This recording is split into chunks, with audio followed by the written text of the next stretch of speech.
हनुमान जी की सोई हुई शक्ति को जागृत कराया। कहा बल बुद्धि विज्ञान के आप निधान हैं, जगत का ऐसा कौन सा काम है हनुमान जी जो आप नहीं कर सकते। आपका जन्म राम कार्य के लिए हुआ है।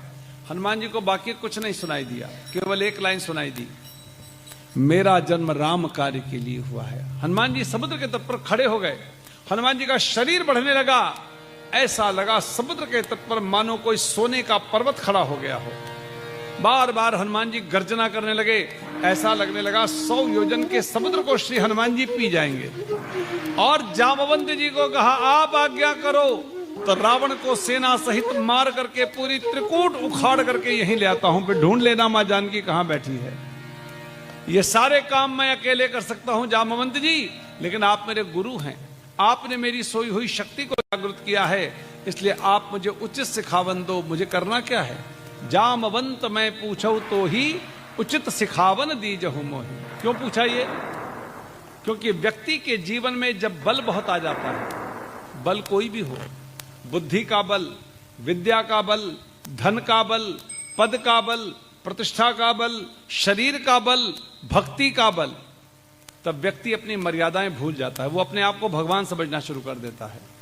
हनुमान जी को भी लगा कि लंकापुरी जाके कहीं मैं अपनी मर्यादाएं न खो बैठूं, इसलिए अपने बड़े जामवंत जी से पूछा आप मुझे उचित सिखावन दो, मुझे कर। शरीर का बल, भक्ति का बल, तब व्यक्ति अपनी मर्यादाएं भूल जाता है, वो अपने आप को भगवान समझना शुरू कर देता है। हनुमान जी को भी लगा कि लंकापुरी जाके कहीं मैं अपनी मर्यादाएं न खो बैठूं, इसलिए अपने बड़े जामवंत जी से पूछा आप मुझे उचित सिखावन दो, मुझे करना क्या है। सुंदरकांड का ये दूसरा सूत्र हमको ये शिक्षा देता है अपने घर में बड़ों की इज्जत कैसे करनी चाहिए।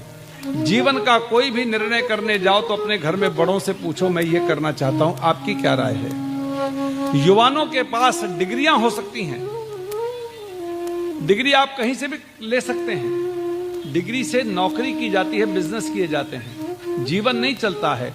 जीवन अनुभव से चलता है और जीवन का अनुभव घर के बड़े लोगों के पास होता है, इसलिए अपने घर में बड़ों से पूछो मैं ये करना चाहता हूं, आपकी क्या राय है, वो आपको सही सलाह देंगे। तब जामवंत जी ने श्री हनुमान जी को कहा आपको कुछ भी नहीं करना है। हनुमान जी ने कहा था मैं सब कुछ कर सकता हूं। जामवंत जी ने कहा किसी को हाथ भी नहीं लगाना, आप जा करके केवल मां जानकी का पता लगा करके वापस आओ, फिर हम सब बंदर भालू प्रभु राम के साथ लंकापुरी चलेंगे, भगवान राम रावण को मारेंगे और हम सब मां जानकी को लेकर के आएंगे। हनुमान जी ने सुना, अति प्रसन्न हुए और हनुमान जी को प्रसन्न देख करके सभी बंदर भालुओं ने दोनों हाथों को ऊपर उठा करके जय जयकार करी है। बोलिए राजा रामचंद्र भगवान की जय।